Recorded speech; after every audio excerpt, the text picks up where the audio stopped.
Bonjour, bienvenue.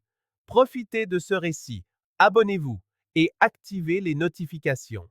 Marcus Hale entra dans la taverne d'une démarche assurée, presque nonchalante, mais ses yeux étaient perçants, du genre à signifier qu'il n'était pas venu par hasard.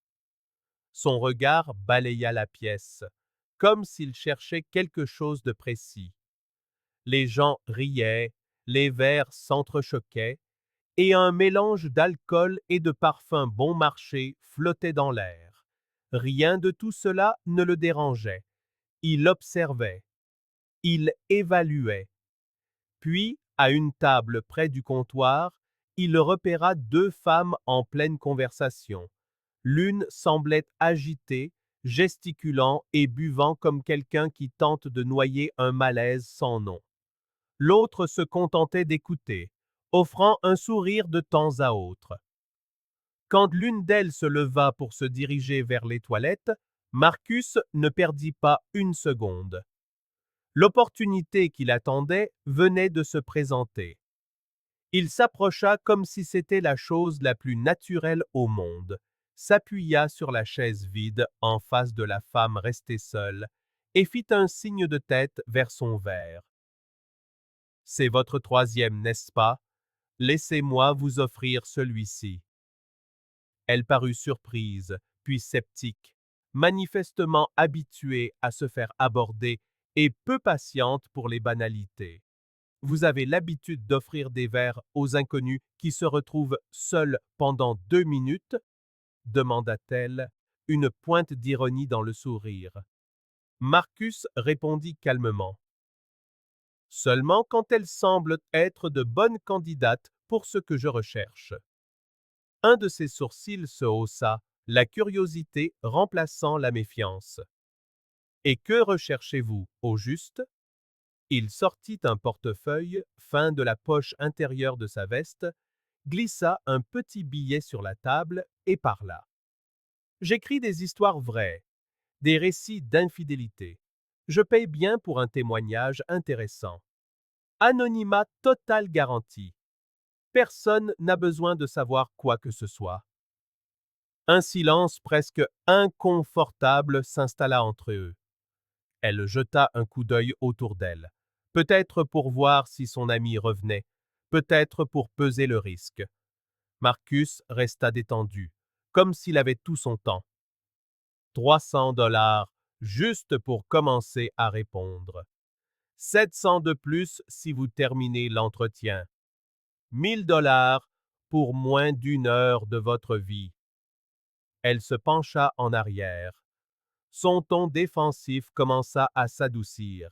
Elle remua les glaçons dans son verre, les laissant tourner sans but. « Et si j'invente tout? » demanda-t-elle à voix basse. « Vous pourriez, mais les histoires qui peinent le mieux sont celles qui vous obligent à prendre une grande inspiration avant de parler. Et ça n'arrive que quand elles sont vraies. » Marcus n'insista pas. Il lui laissa l'espace pour combler le silence avec des mots. « Vous enregistrez? » voulut-elle savoir. Il sortit son téléphone et le lui montra, éteint. « Seulement si vous le souhaitez. Je peux enregistrer, prendre des notes ou simplement écouter. C'est vous qui décidez. » Elle sembla faire des calculs invisibles dans sa tête. Elle prit son téléphone, regarda l'écran, puis le verrouilla sans répondre à un seul message. Son verre était presque vide. « Et si mon ami revient? » demanda-t-elle, les yeux fixés sur la glace. « Elle peut se joindre à nous si elle veut, ou nous pouvons simplement prétendre que je suis un type sympa qui vous a offert un verre. » Cette remarque la fit sourire pour la première fois. Un sourire bref, presque triste. « D'accord, mais j'ai quelques conditions. »« Bien sûr, » dit-il sans hésiter. « Vous n'enregistrez pas mon nom, et si je veux m'arrêter à n'importe quel moment, on s'arrête. » Marcus hocha la tête. Il sortit un petit enregistreur de sa poche, le posa sur la table, toujours éteint. Dites-moi quand je peux commencer. Elle prit une profonde inspiration, rajusta ses cheveux et jeta un coup d'œil vers la porte des toilettes. Elle est déjà au courant, donc si elle revient au milieu, ce n'est pas grave. Marcus s'installa sur sa chaise, alluma l'enregistreur sans un mot et attendit qu'elle commence. Et dans ce simple instant, entre un troisième verre et une amie absente pour quelques minutes, une confession qui allait tout changer débuta. Elle inspira, glissa une mèche de cheveux derrière son oreille et commença. Le nom du collègue était Tyler. Grand, sympathique, le genre de type qui pouvait faire rire tout le monde en réunion. Ils s'étaient croisés en coulisses lors d'une présentation d'entreprise, alors qu'elle remplaçait une collègue malade.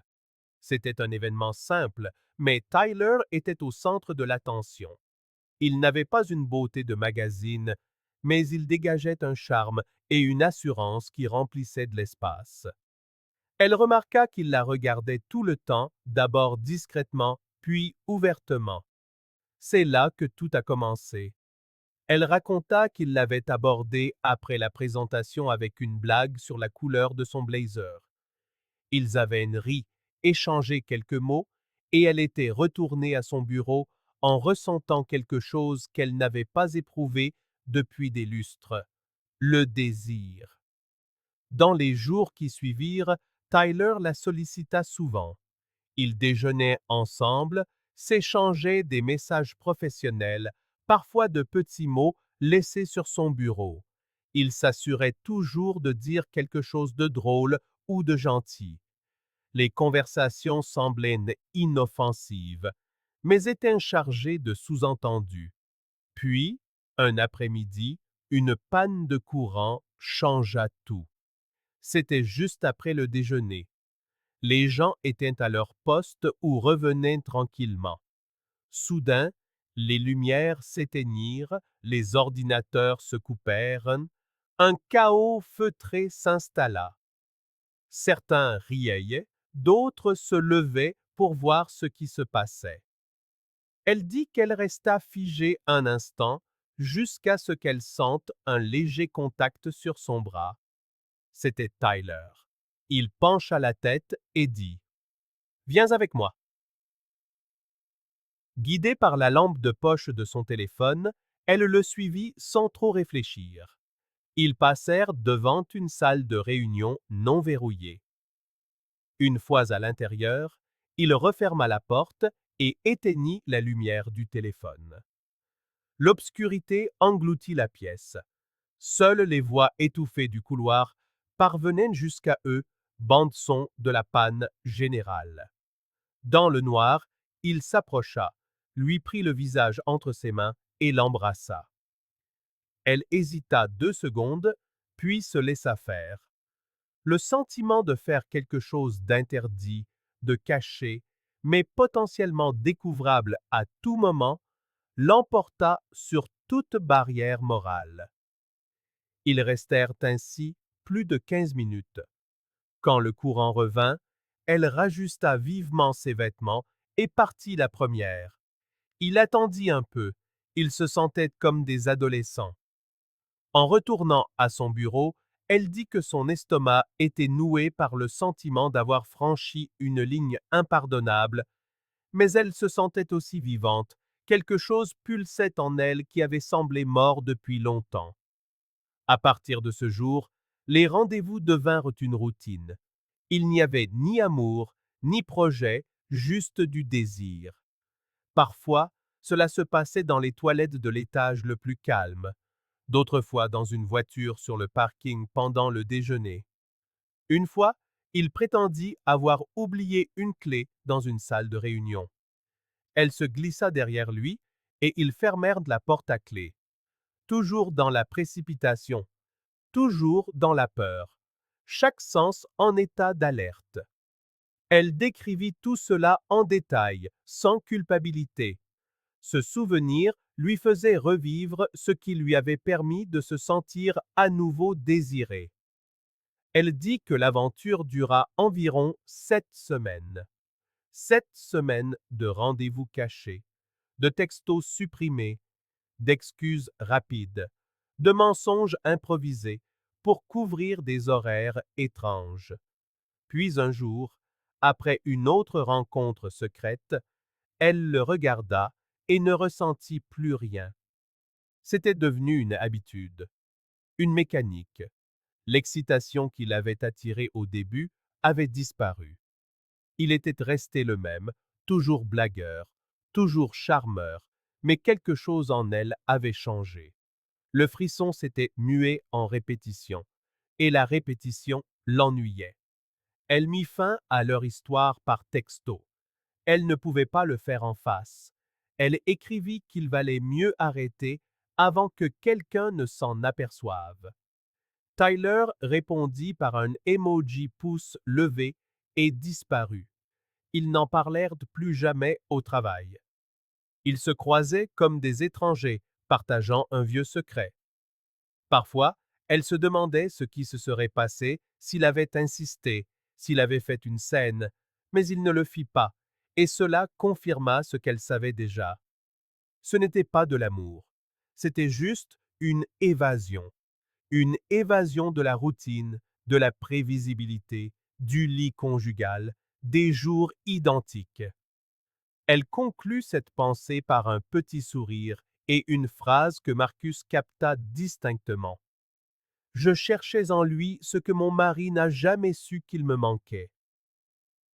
Elle posa les coudes sur la table, passa une main sur son visage, essayant d'organiser ses pensées avant d'aborder un terrain délicat. Marcus attendait. L'enregistreur captait chaque syllabe. Elle se mit à parler de son mari. Elle prononça son nom avec affection, Robert. Sa voix s'adoucit en décrivant à quel point il était présent, travailleur, serviable. Il préparait le café du dimanche, gérait le budget du ménage avec soin, se souvenait toujours des dates importantes. C'est un homme bon, répéta-t-elle 2 fois, mais il y eut une pause au milieu qui en disait plus que n'importe quel adjectif. Ils étaient ensemble depuis 9 ans, 5 ans de fréquentation, 4 de mariage.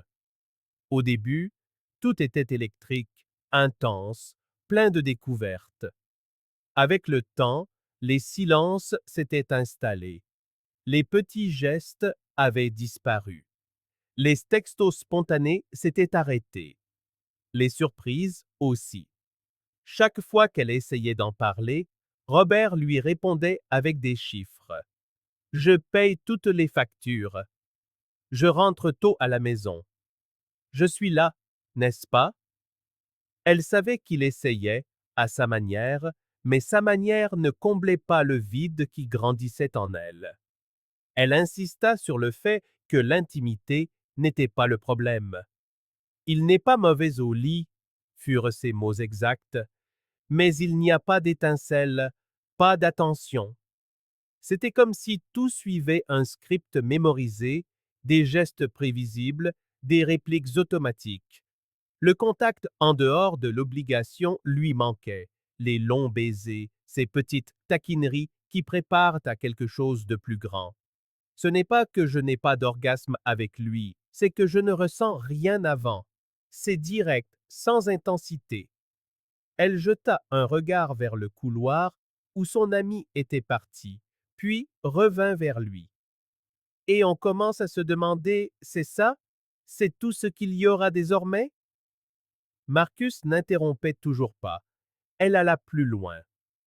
Pendant longtemps, elle avait essayé de réparer les choses au sein du mariage, acheter de la nouvelle lingerie, suggérer des voyages, tenter de changer les moments d'intimité.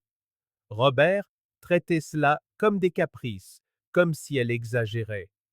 Il la qualifiait de dramatique, disait qu'elle inventait des problèmes.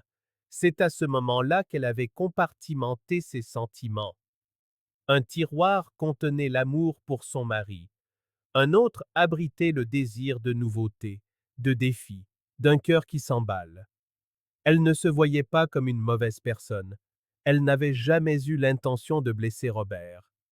Même maintenant, elle ressentait de l'affection en le regardant, mais elle se sentait aussi invisible. Les aventures ne consistaient pas à trouver quelqu'un de mieux. Elles lui rappelaient qu'elle était encore désirable, encore vivante. Je ne suis pas accro au sexe. Je suis accro au sentiment d'être vivante. Dans cette logique tordue, cela avait du sens. La trahison pour elle n'était pas une rupture d'amour, mais une compensation pour ce que l'amour ne donnait plus. La culpabilité fut également évoquée, mais elle en parla froidement. La première fois, elle s'était sentie horrible. Elle avait pleuré sous la douche, évité le regard de Robert. Mais avec le temps, la douleur s'était estompée. Le premier mensonge est le plus dur. Après vient l'adaptation, l'histoire intérieure qui justifie tout. Au moins, je rentre à la maison. Au moins, je suis toujours là. Elle vivait donc une double vie émotionnelle qui, pour n'importe qui d'autre, ressemblait à un mariage stable. Il sortait avec des amis, dînait avec ses parents, planifiait les vacances. Quand Marcus lui demanda comment elle pensait que Robert réagirait s'il l'apprenait, elle hésita. Peut-être qu'il paniquerait au début, envisagerait de partir, parlerait même de divorce, mais ensuite, il y réfléchirait et reviendrait. Il ne pourrait pas vivre sans moi. Ça peut paraître arrogant, mais je le connais. Elle le dit non pas avec fierté, mais avec une triste certitude, comme si elle avait rejoué ce scénario dans sa tête une centaine de fois. S'il le découvrait aujourd'hui, elle nierait. S'il avait des preuves, elle essaierait d'expliquer, d'arrondir les angles, de dire que cela ne signifiait rien, car elle croyait encore que le mariage pourrait survivre, même après que toutes ces lignes aient été franchies. Puis, presque comme un lapsus, elle ajouta: Robert ne se doute jamais de rien. Il fait trop confiance. Parfois, ça me met en colère. Marcus leva les yeux. C'était la première fois qu'elle parlait avec cette pointe d'amertume, une touche de mépris, comme si sa loyauté la dérangeait, comme si sa bonté la forçait à affronter le pire d'elle-même. L'enregistreur tournait. Les mots continuaient de couler, et elle révélait lentement un tableau plus complexe qu'une simple tromperie. Elle n'était pas infidèle par méchanceté. Quelque part en chemin, elle avait commencé à se sentir oubliée dans sa propre maison. Amanda revint des toilettes, tout aussi calme qu'auparavant, ajusta la sangle de son sac et jeta un regard rapide à son ami, qui était plus absorbé par la conversation que prévu. Marcus, imperturbable, ne rompit pas le fil. Un regard silencieux entre les deux femmes indiqua à Amanda qu'elle pouvait s'asseoir sans déranger. Elle s'installa à côté de son ami, croisa les jambes et murmura: Tu as tout déballé? Le sourire de l'autre femme mêlait nervosité et soulagement. Pas encore fini. Amanda fit un petit signe de tête. Continue.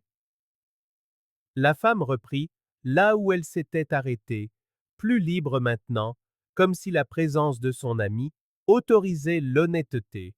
Elle a toujours tout su depuis le début, dit-elle en désignant Amanda d'un coup de pouce. C'est la seule personne à qui j'en parle. Elle m'a jugé, bien sûr, mais elle ne m'a jamais tourné le dos. Amanda ne confirma ni n'enia. Elle se contenta d'observer. Marcus écoutait en silence. L'enregistreur tournait à un rythme régulier. La femme parla d'un voyage qu'elle avait fait avec son mari 3 mois plus tôt, un week-end à Asheville, censé raviver quelque chose qu'elle savait déjà éteint. Robert avait tout organisé. Hôtel charmant, promenade en forêt, restaurant chic. Pendant tout ce temps, Elle se sentait absente. Il parlait, et je n'entendais que du son, pas des mots. C'était comme si mon esprit était ailleurs. Le deuxième soir, elle prétexta un mal de tête pour aller se coucher tôt. Quand il sortit chercher des médicaments, elle déverrouilla son téléphone, ouvrit une conversation cachée et envoya un texto à un autre homme qu'elle avait rencontré lors d'un événement professionnel des semaines auparavant. Je me sentais plus connecté à un inconnu qu'à l'homme avec qui je partage ma maison. Amanda écouta cela en silence, le regard vide. Marcus, jusqu'alors immobile, bougea sur sa chaise. Un instinct attira son regard vers l'entrée de la taverne. Là, comme sorti d'un autre chapitre, un homme entra.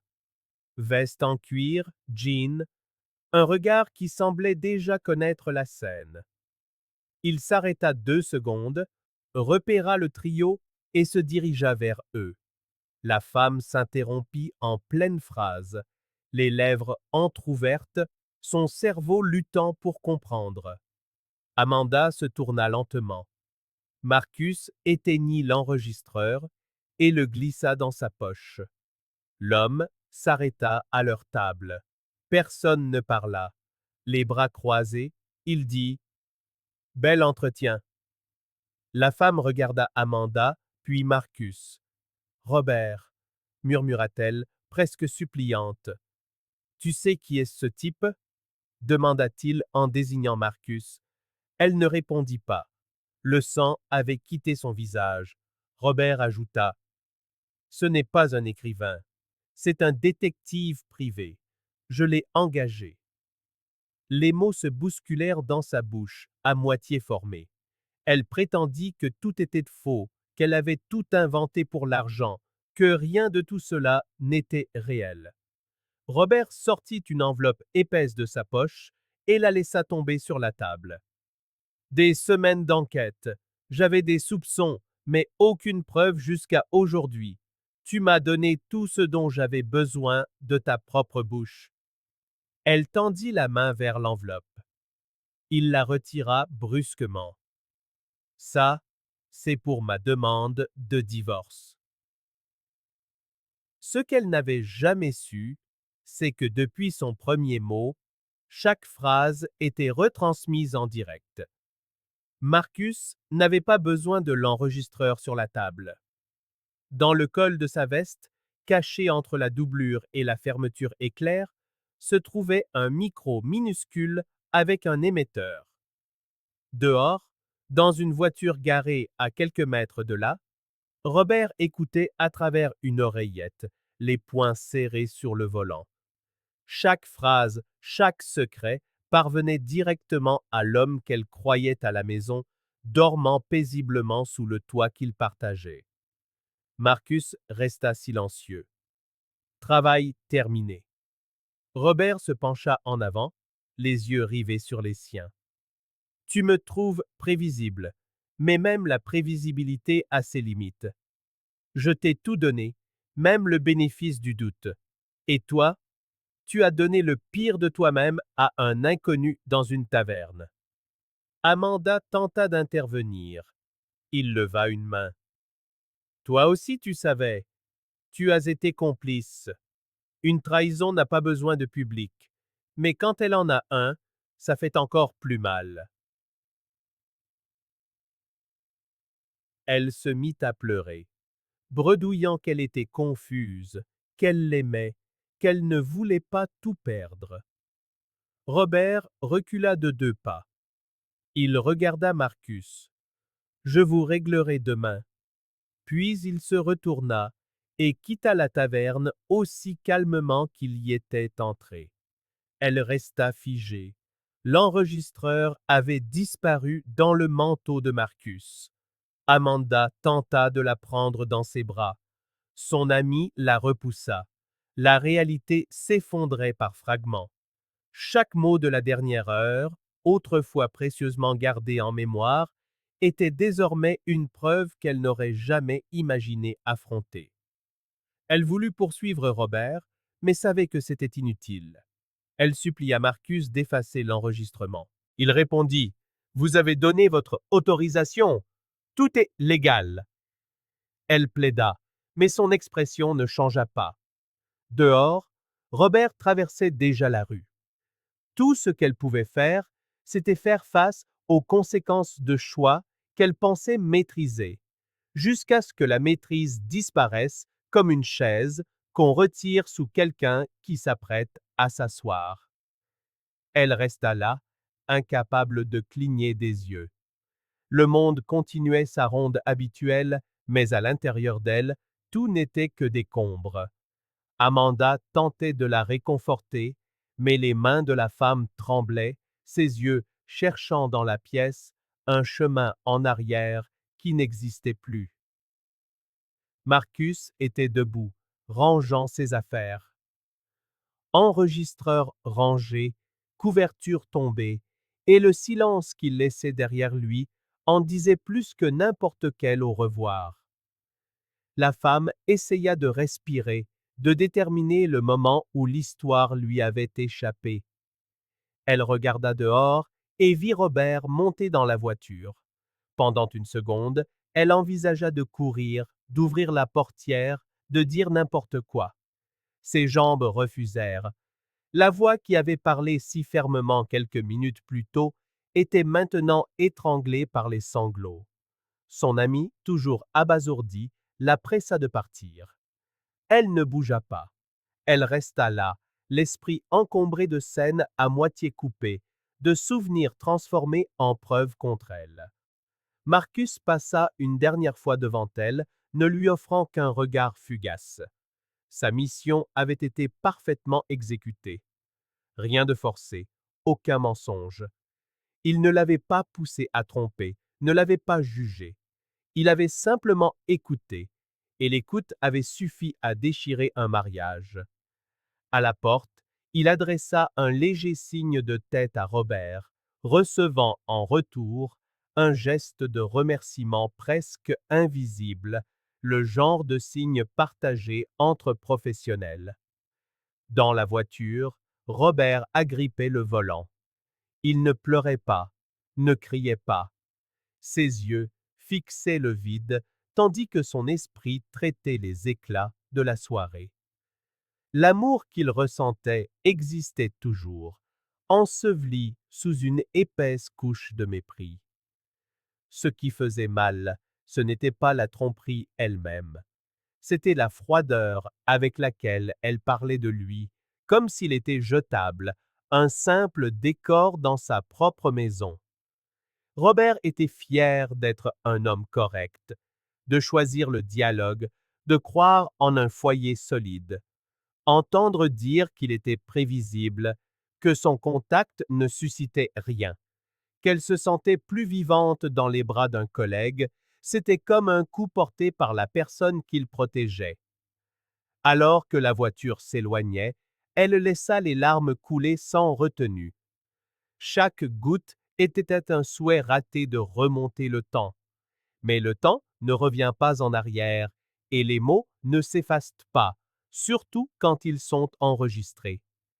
Amanda disait des choses à côté d'elle, mais c'était comme entendre sous l'eau. Les phrases se brouillaient. Les battements de son propre cœur résonnaient plus fort. Elle savait qu'elle avait perdu, et pire, elle avait servi sa défaite sur un plateau d'argent, en pensant avoir tout sous contrôle. Elle avait sous-estimé l'homme qui dormait à ses côtés, sous-estimé la douleur qu'elle causerait. Elle pensait que des excuses sincères et quelques semaines de tension suffiraient à tout arranger. Robert passa cette nuit-là dans un hôtel. 2 jours plus tard, un avocat appela pour annoncer que la procédure de divorce était engagée et qu'elle serait bientôt contactée. Elle fixa le numéro sur l'écran pendant des heures, comme s'il s'agissait d'une sentence. Amanda lui conseilla de montrer des remords, mais quelque chose s'était brisé qu'aucun geste ne pouvait réparer. Le silence de Robert était plus assourdissant que n'importe quel cri. Une semaine plus tard, les documents arrivèrent, clairs, directs, sans aucune place pour la réconciliation.